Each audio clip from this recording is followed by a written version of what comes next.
शंकर विद्यालय inter college कटिया प्रतापगढ़ उत्तर प्रदेश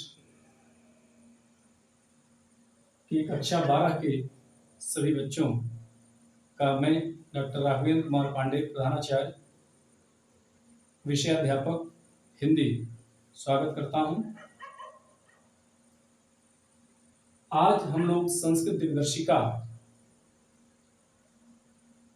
जो कक्षा 12 के लिए निर्धारित पाठ्य पुस्तक है हिंदी की, उसमें सुभाषित रत्नानी नामक पाठ का अध्ययन करेंगे।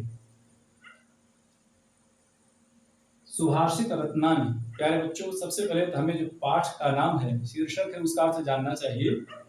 सुभाषित जानते हैं, जैसे सुभाषित जो सुंदर ढंग से कहा गया हो, चाहे उसे आप सूक्ति कहें, सुंदर कथन कहें, सुंदर उक्ति कहें।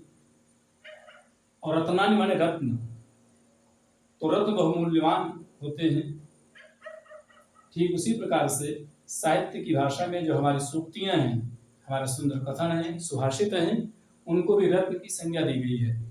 तो सुभाषित रत्नानी का अर्थ है सुभाषित रूपी रत्न, सुंदर कथन रूपी रत्न। और इस पाठ में कुल 15 श्लोक दिए गए हैं, जिसको हमने आप सबकी सुविधा के लिए यहाँ पर लिखा हुआ है क्रम से, और अभी इसमें 11 श्लोक दिए गए हैं।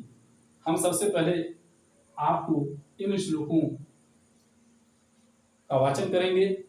आप सब भी अपनी पाठ्य पुस्तक के इस पाठ के पन्ने को खोल कर रखें, और जब मैं पढ़ रहा हूं तो आप उसे ध्यान से सुने, मन ही मन उसको पढ़ते चलें।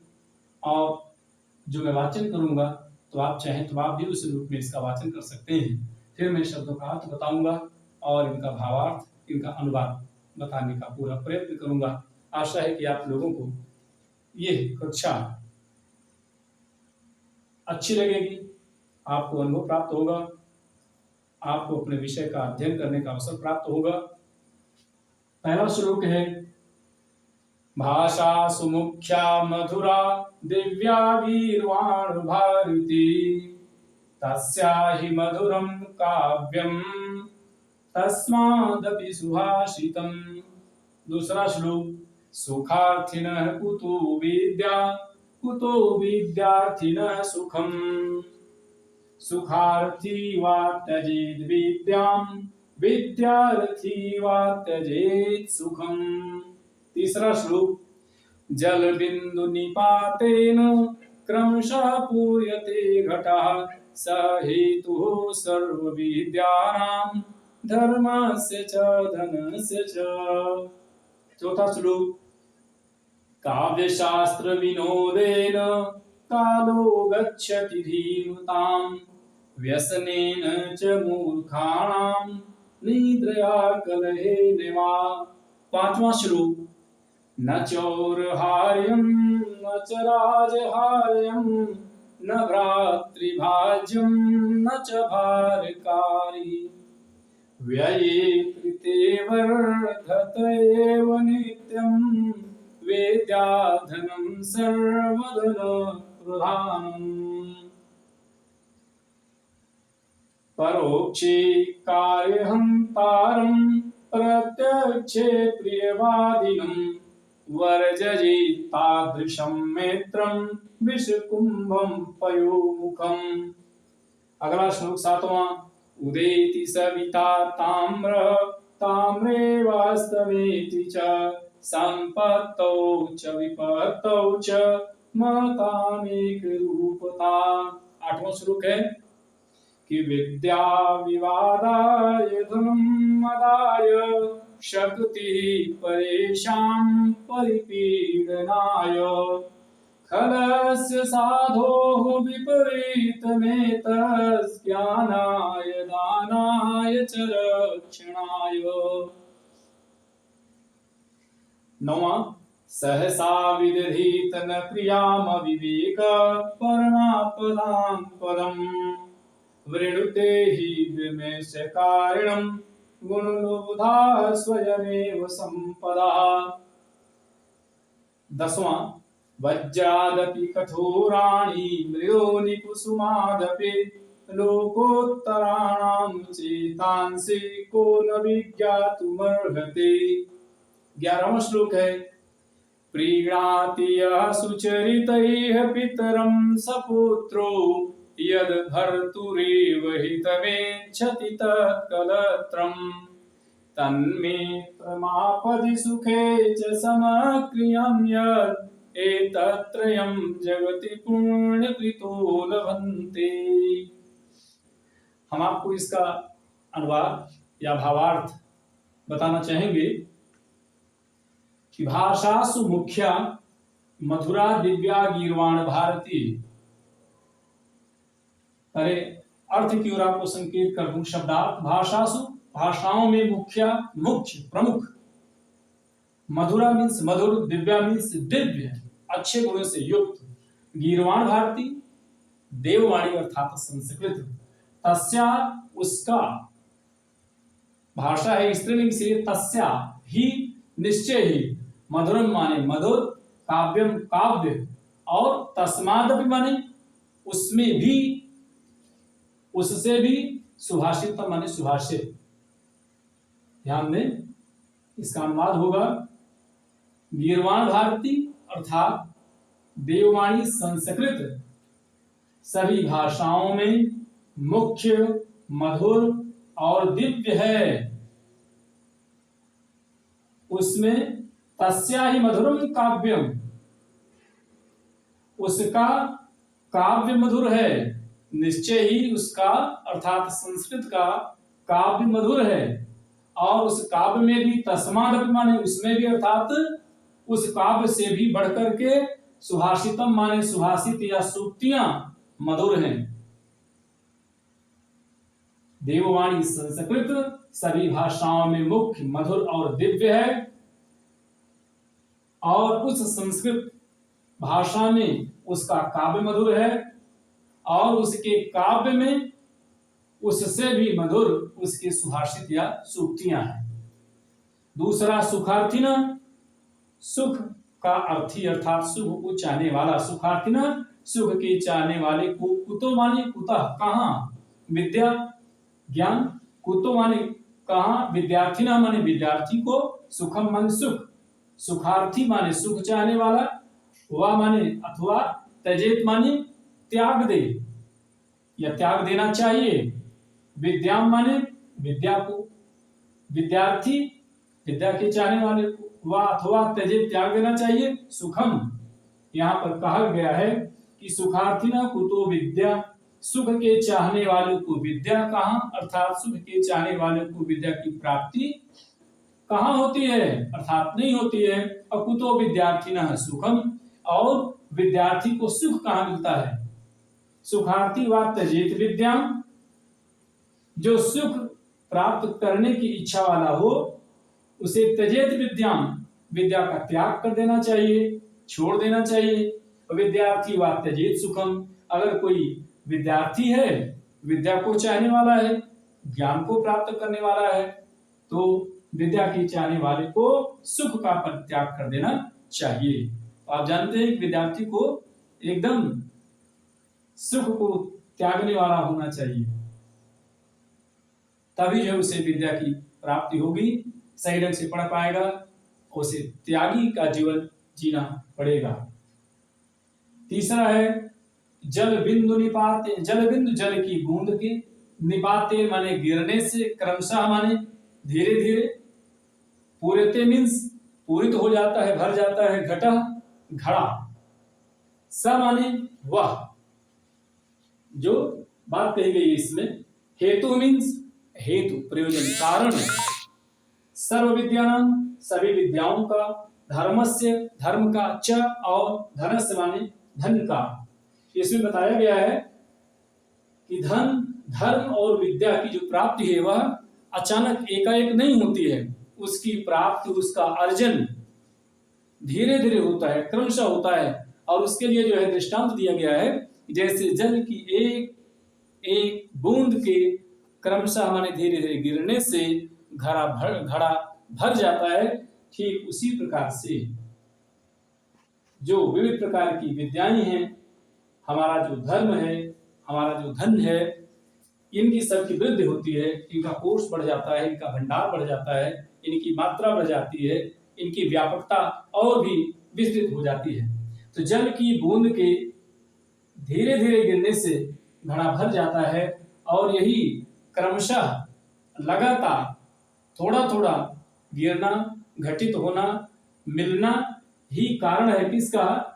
सभी प्रकार की विद्याओं का, धर्म का और धन का वही हेतु है, वही कारण है। जल की बूंद के लगातार धीरे धीरे गिरने से जैसे घड़ा भर जाता है, वैसे ही विद्या, धर्म और धन, सभी प्रकार की विद्या, धर्म और धन की हमको प्राप्ति होती है। अर्थात यही निरंतर प्राप्त करते रहना, गिरते रहना, प्रयास करते रहना, अर्जन करते रहना ही मुख्य कारण है इन सब की वृद्धि का। काव्य शास्त्र विनोदन, काव्य शास्त्र मीन्स काव्य और शास्त्र की चर्चा, उसका अध्ययन। विनोदन माने उसके विनोद में, मनोरंजन में, आनंद में जाता है, अर्थात व्यतीत होता है। धीमताम, धी माने बुद्धि, धीमताम जिसमें धी है, बुद्धि है, बुद्धिमान लोगों का। व्यसनेन च, व्यसन, व्यसन का अर्थ है बुरी आदतों में। मूर्खाणाम, मूर्खों का। निद्रया, निद्रा में। कलहेन, वाद विवाद, लड़ाई झगड़ा में। तो इसका आशय है काव्य शास्त्र विनोदेन कालो गच्छति धीमताम, धीमताम अर्थात बुद्धिमान लोगों का कालः गच्छति, समय जाता है, समय व्यतीत होता है। बुद्धिमान लोगों का समय काव्य और शास्त्र की चर्चा के मनोरंजन में, चर्चा रूपी मनोरंजन में। जो बुद्धिमान व्यक्ति है वो काव्य और शास्त्र का अध्ययन करता है और उसका श्रवण करता है, उससे जो आनंद प्राप्त होता है उस आनंद को प्राप्त करने में व्यतीत करता है, पढ़ने में व्यतीत करता है। तो काव्य शास्त्र विनोदेन कालो गच्छति धीमताम, बुद्धिमान लोगों का समय काव्य और शास्त्र की चर्चा से आनंद की प्राप्ति में व्यतीत होता है। और उसके विपरीत मूर्खाणाम, मूर्खों का जो समय है वह व्यसनेन, व्यसन में, बुरी आदतों में। निद्रया, नींद में, सोने में। कलहेन वा, और कलहेन माने कलह में, लड़ाई झगड़ा में। बुद्धिमान लोगों का समय काव्य और शास्त्र की चर्चा से प्राप्त आनंद में व्यतीत होता है और उसके विपरीत जो मूर्ख व्यक्ति हैं उनका समय व्यसन में, नींद में और कलह में व्यतीत होता है। पांचवा, न चौरहारी, चौर मीन्स चोर, हार मीन्स चोरी कर सकता है, हर सकता है, ले सकता है। न च राजहार्य, न मीन्स नहीं, च माने और, राजहार्य मीन्स राजा हरण कर सकता है, छीन सकता है। न नहीं, भ्रातृभाज्य, भ्रातृभाई विभाजित कर सकता है, बांट सकता है। भारकारी, बोझ वाली भी नहीं होती है, भारकारी बोझ के रूप में। व्ययकृते, व्यय करने से, खर्च करने से। वर्धत, वृद्धि को प्राप्त होती है, बढ़ती है। नित्यम माने नित्य, प्रतिदिन।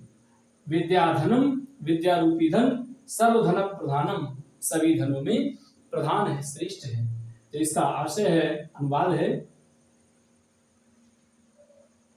कि विद्या रूपी धन सभी धनों में प्रधान है, श्रेष्ठ है। क्योंकि ना तो चोर इसे चोरी कर सकता है, न राजा इसे छीन सकता है, हरण कर सकता है, और भाई ना तो इसे बांट सकता है और न हमारे लिए बोझ के समान है। और इसकी खास बात है कि व्यय कृते वर्धते नित्यम, व्यय करने से यह प्रतिदिन बढ़ती रहती है। इसीलिए विद्या रूपी धन को सभी धनों में श्रेष्ठ या प्रधान धन कहा गया है। परोक्षे कार्य हंतारम, परोक्ष मीन्स पीठ पीछे, सामने नहीं, परोक्ष रूप में। कार्य हंतारम, कार्य को बिगाड़ने वाला, हंतार नष्ट करने वाला, बिगाड़ने वाला हो। प्रत्यक्ष, सामने। प्रियवादिनम, प्रिय बोलने वाला, मधुर बोलने वाला, बनकर अच्छा बोलने वाला व्यक्ति। वर्जये, त्याग देना चाहिए, छोड़ देना चाहिए। तादृशम, उस प्रकार के। मित्रम, मित्र को, सखा को, दोस्त को। विश्व कुंभम पयोमुखम, ऐसा कुंभ घड़ा जिसमें विष भरा हुआ हो, पयोमुखम और उसके मुंह पर दूध हो। तो यहाँ बताया गया है जैसे कोई घड़ा हो और उस घड़े के अंदर विष भरा हुआ हो, जहर भरा हुआ हो, और उसके कंठ के ऊपर, उसके मुख पर ऊपरी भाग में दूध भरा हुआ हो। ठीक उसी प्रकार से ऐसा मित्र जो हमारी पीठ के पीछे हमारी ना जानकारी में हमारे काम को बिगाड़ने वाला हो, और सामने मिलने पर, प्रत्यक्ष होने पर, सामने सम्मुख होने पर प्रिय बोलने वाला हो, वह मित्र जहर से भरे हुए घड़े के समान है, जिसके मुख पर दूध विराजमान है, मधुरवाणी विराजमान है, और अंदर छल, छद्म, द्वेष, ईर्ष्या रूपी जहर भरा हुआ है। तो ऐसे मित्र को हमें त्याग देना चाहिए। पीठ पीछे कार्य को बिगाड़ने वाला और सामने प्रिय बोलने वाला ऐसा मित्र जो जहर से भरे हुए घड़े के समान है, जिसके मुख पर, जिसके ऊपरी भाग में दूध है, ऐसे मित्र को त्याग देना चाहिए। अगले श्लोक में है महान लोगों, साहसी लोगों, समझदार लोगों की व्यक्तित्व से प्रेरणा लेने की बात कही गई है कि उदेति सविता ताम्र, उदेति निकलता है, उदित होता है, सविता सूर्य, ताम्र लाल रंग का, जैसे सूर्य निकलने के समय देखते हैं जिस रंग का होता है, ठीक उसी रंग का जो है अस्त होने के समय होता है। और सूर्य की उस सूर्योदय के समय और सूर्यास्त के समय के पूर्व की उसकी जो आभा होती है, जो चमक होती है, जो रंग होता है, उसी को यहाँ ताम्र कहा गया है। संपत्तो, संपत्ति, विपत्तो, विपत्ति, महताम एक रूपता, महापुरुष एक जैसे होते हैं। तो इसका आशय है उदेति सविता ताम्र, सूर्य उदित होने के समय लाल रंग का होता है, और ताम्र है वास्तविति च, और अस्त होने के समय भी लाल रंग का ही होता है। ठीक उसी प्रकार से संपत्तौ च विपत्तौ च, संपत्ति अर्थात सुख में, विपत्तौ अर्थात दुख में, प्रतिकूल परिस्थितियों में, अनुकूल या प्रतिकूल परिस्थितियों में महताम एक रूपता, जो महापुरुष है वो एक जैसे बने रहते हैं। विद्या विवादाय धर्म मदायु, विद्या ज्ञान जानकारी, विवादाय विवाद के लिए, धन, मदाय घमंड के लिए, शक्ति ताकत बल, परेशान दूसरों को परिपीड़नाएं पीड़ा पहुंचाने के लिए, कष्ट देने के लिए, खलस्य माने दुष्ट की, साधो माने सज्जनों की, विपरीत माने विपरीत, एतद माने इसके, ज्ञानाय ज्ञान के लिए, दानाय दान के लिए, इच्छा और रक्षणाय रक्षा के लिए। इसमें साधु और दुष्ट दोनों व्यक्तियों में अंतर बताया गया है कि दोनों की विद्या, धन और शक्ति में क्या अंतर होता है। कि विद्या विवादाय धनम मदाय, शक्ति परेशान परिपीडनाय, खलस्य साधो विपरीतमेतद ज्ञानाय दानाय च रक्षणाय। ऊपर वाले में दुष्ट की विद्या के बारे में, दुष्ट के बल के बारे में, दुष्ट के धन के बारे में कहा गया है कि विद्या विवादाय धनम मदाय, शक्ति परेशान परिपीडनाय, किसका, खलस्य अर्थात दुष्ट की विद्या विवाद के लिए, धन मद के लिए, घमंड के लिए, अहंकार के लिए, मदांध हो जाने के लिए, शक्ति माने उसका बल, परेशान परिपीड़ना दूसरे लोगों को पीड़ा देने के लिए होता है। ठीक इसके विपरीत, एतद विपरीत, इसके विपरीत, इसके प्रतिकूल, साधो माने सज्जन की, ज्ञानाय अर्थात उसकी जो विद्या है वो ज्ञान के लिए, धन दान के लिए, और उसकी शक्ति दूसरे लोगों की रक्षा के लिए होती है। अर्थात जो सज्जन है वह दूसरे का सम्मान करता है, उसकी रक्षा करता है, और जो दुष्ट है वह अपनी शक्ति से दूसरे लोगों का उत्पीड़न करता है, यातना देता है। अगला सहसा विदधि, सहसा अचानक, बिना सोचे विचारे, विदधि कोई कार्य करना चाहिए, ना मीन्स नहीं, क्रिया माने क्रिया, अविवेका अविवेक, बिना सोच विचार के, परम आपदाम पदम, बहुत बड़ी मुसीबत का पदम स्थान वृणुते वर्ण करती है। ही निश्चय ही विमर्श कारण, जो सोच विचार कर कार्य करता है, विचार विमर्श करके कार्य करता है, योजनाबद्ध ढंग से कार्य करता है। गुणलुब्धा, गुणों की लोभी, स्वयमेव माने स्वयं ही, संपदा, संपत्तियां अर्थात लक्ष्मी। इसका अनुवाद होगा कि सहसा विदधीत न क्रियाम अविवेका, हमें बिना सोचे विचारे अचानक कोई कार्य नहीं करना चाहिए, क्योंकि अविवेक बड़ी मुसीबतों का स्थान है। जो सोच विचार कर कार्य करता है, गुण की लोभी, संपत्तियां स्वयं ही उसका वर्ण करती हैं। अर्थात सोच विचार कर कार्य करने वाले व्यक्ति को लक्ष्मी या संपत्तियां स्वयं चुनती हैं, उसके पक्ष में हो जाती हैं, उसका वर्ण करती हैं।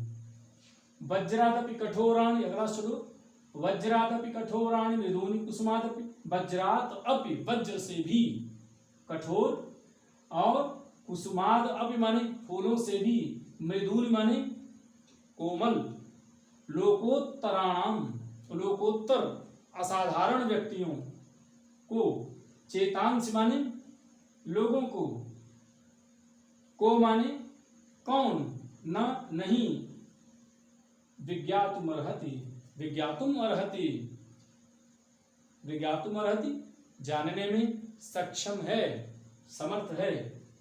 तो है वज्र से भी, चेतांश माने चित्त, मन, हृदय, जिनका हृदय वज्र से भी कठोर और फूलों से भी कोमल है, ऐसे असाधारण व्यक्तियों को जानने में कौन समर्थ हो सकता है। अगला है प्रीणाति यह सुचरितई, प्रीणाति प्रसन्नता देता है, प्रसन्न करता है, यह जो सुचरितई अपने सुंदर चरित्र से, आचरण से, कार्य व्यवहार से, पितरम पिता को, सा वह, पुत्रो पुत्र पुत्र, यद जो, भर्तु एव मीन्स पति का ही, हितम हित इच्छति चाहती है, तत् वह कलत्रम स्त्री, तन्मित्र तत्मित्र वह मित्र, आपदि आपत्ति मुसीबत संकट, सुखे सुख में, च और समम क्रियम समान व्यवहार करने वाला, यद जो, एतत्त्रयम् इन तीनों को, जगति माने संसार में, पूर्ण कृतो पूर्ण करने वाले पुण्यवान लोग लभन्ते प्राप्त करते हैं। बड़ा सुंदर श्लोक है ये कि प्रीणाति यः सुचरितैः पितरं सपुत्रो यद् भर्तुरेव हितमीच्छति तत् कलत्रं तन्मित्रमापदि सुखे च समक्रियं यद् एतत्त्रयं जगति पुण्यकृतो लभन्ते। वह पुत्र जो अपने सुंदर चरित्र से अपने पिता को प्रसन्न करता है, वह स्त्री जो अपने पति का हित ही चाहती है, वह मित्र जो सुख और दुख में समान व्यवहार वाला होता है, ऐसे इन तीन विभूतियों को, तीन व्यक्तियों को, तीन लोगों को, इन तीनों को संसार में बड़े पुण्यवान लोग ही प्राप्त करते हैं। अगला श्लोक है कामान दुग्धे विप्रकर सत्य लक्ष्मी कीर्तिं सूते दुष्कृतं याहिनस्ते शुद्धां शान्तां मातरं मंगलानां धेनुं धीरासो नितां वाचमाहो व्यतिसजति पदार्थानान्तरः कोऽपि हेतो न खलु बहिरुपाधीन प्रीतयः संशयन्ते विकसति पतंगस्योदके दये पुंडरीकं द्रवति च हिमरश्मावुदगते चन्द्रकान्तः निन्दन्तु नीति निपुणाः यदि वास्तुवन्तो लक्ष्मी समाविशतु गच्छतु वा यथेष्टम् अद्यैव वा मरणमस्तु युगान्तरे वा न्यायात् पथः प्रविचलन्ति पदं न धीरा। अंतिम और 15वां श्लोक है ऋषयो राक्षसीमाहुवाचन्नुन्मातृदीप्तयोः सा योनि सर्वैराणां सा हि लोकस्य निर्वृतिः। ध्यान दें, कामान कामनाओं को दुग्धे पूर्ण करने वाली, जैसे गाय हम लोग दूध दूहते हैं तो हमें दूध की हमारी इच्छा को पूर्ण करती है। विप्रकर्षत अलक्ष्मी, विप्रकर्षत मीन्स नष्ट करती है, अलक्ष्मी मीन्स निर्धनता, गरीबी, दरिद्रता। कीर्तिम यश को सूते जन्म देती है, दुष्कृतम पापों को, या जो हिनस्ते नष्ट करती है। शुद्धाम शुद्ध, शांताम शांत, मातरम मंगलानाम, मातरम माता, मंगलानाम कल्याण की, मंगलों की। धेनु माने धेनु, धीरा मीन्स धीर, विद्वान लोगों ने। शून्यताम वाचमाहु, शून्यताम सुंदर और प्रिय वाणी को, आहु मीन्स कहा है। इसका अनुवाद देखें, विद्वानों ने शुद्ध, शांत और सभी मंगलों की माता, सुंदर और सत्य वाणी को ऐसी धेनु कहा है जो हमारी इच्छाओं को पूर्ण करती है, दरिद्रता को दूर करती है, हमारे यश या कीर्ति में वृद्धि करती है, उसे जन्म देती है, हमारे पापों को नष्ट करती है। ऐसी शुद्ध, शांत और सभी प्रकार के मंगलों की माता, सुंदर और प्रिय वाणी को धीरा हमारे विद्वानों ने ऐसी गाय कहा है जो सभी प्रकार के मंगलों की माता है।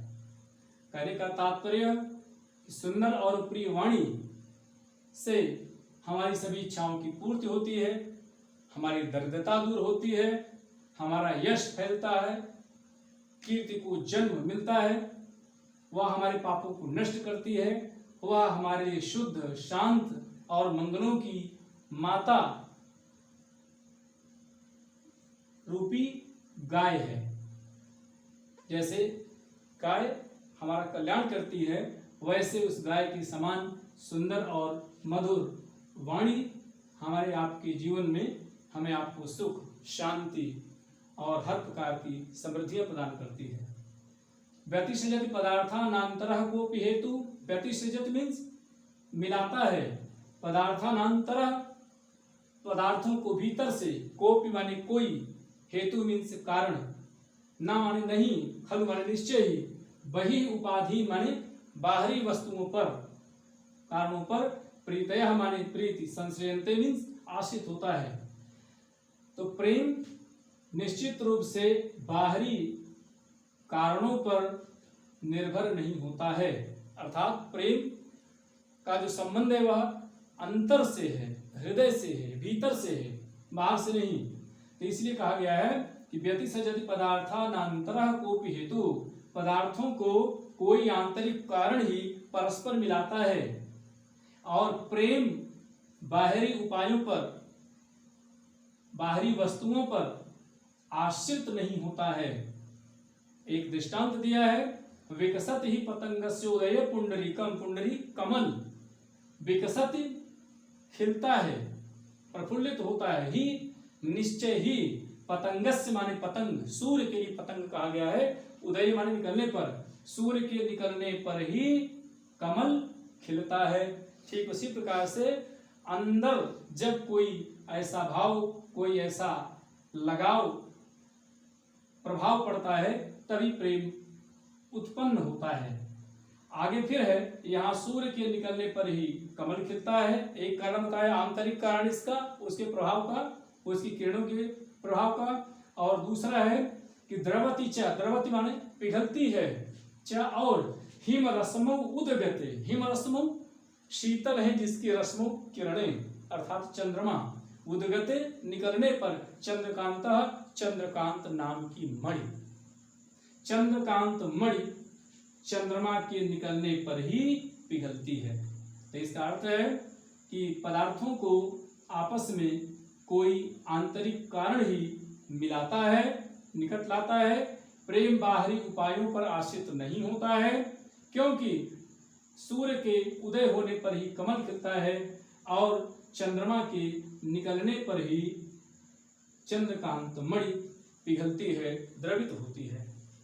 चौथा श्लोक है कि निंदन्तु नीति निपुणाः यदि वास्तुवन्तो लक्ष्मी समाविशतु गच्छतु वा यथेष्टम् अद्यैव वा मरणमस्तु युगान्तरे वा न्यायात् पथः प्रविचलन्ति पदं न धीरा।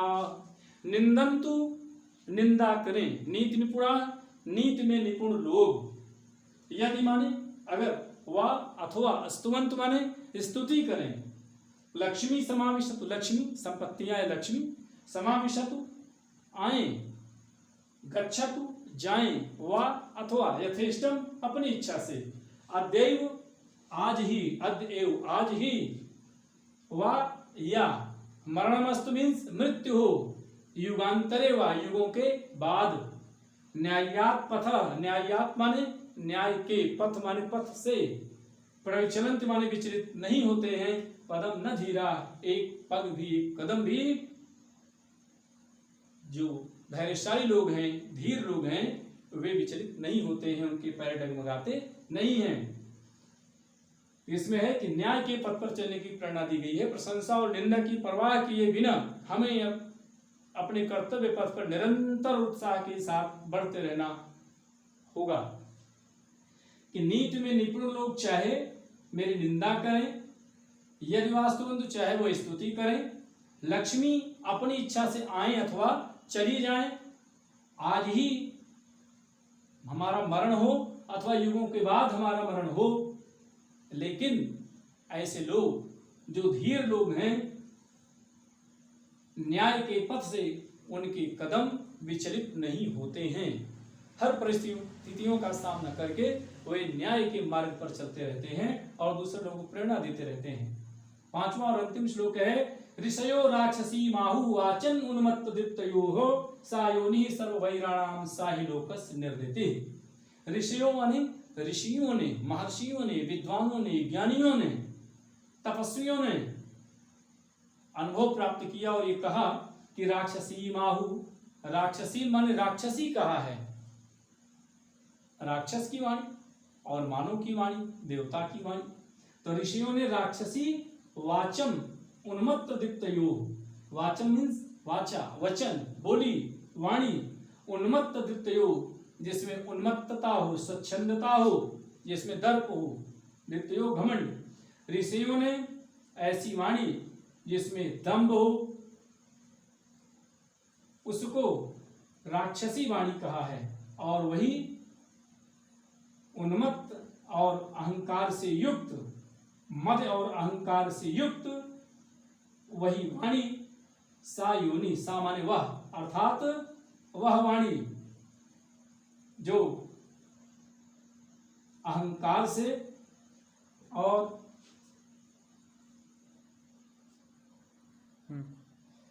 ऋषियों ने उन्मत्त और अहंकार से युक्त वाणी को राक्षसी वाणी कहा है, और वह उन्मत्त और दृप्त अर्थात अहंकार से युक्त वाणी सा वह वाणी योनि माने जन्म देने वाली है। किसका जन्म देने वाली है? सर्व वैराणाम, सभी प्रकार के बैर को, सभी प्रकार की विवाद को, सभी प्रकार की हैरानी और परेशानियों, मुसीबतों को जन्म देने वाली है। सा ही लोकस्य निर्वृति, और सा माने वही वाणी, ही माने निश्चय ही, लोकस्य माने संसार के लोगों की, निर्वृति मीन्स विपत्ति का कारण है, विपत्ति को जन्म देने वाली है। ऋषियों ने उन्मत्त और अहंकार से युक्त वाणी को राक्षसी वाणी कहा है, क्योंकि यह वाणी सभी प्रकार के वैर और लोक की आपत्ति को जन्म देने वाली है। बहुत बहुत धन्यवाद। दानाय धन के लिए है, कालो मीन्स काला मीन्स समय, गच्छ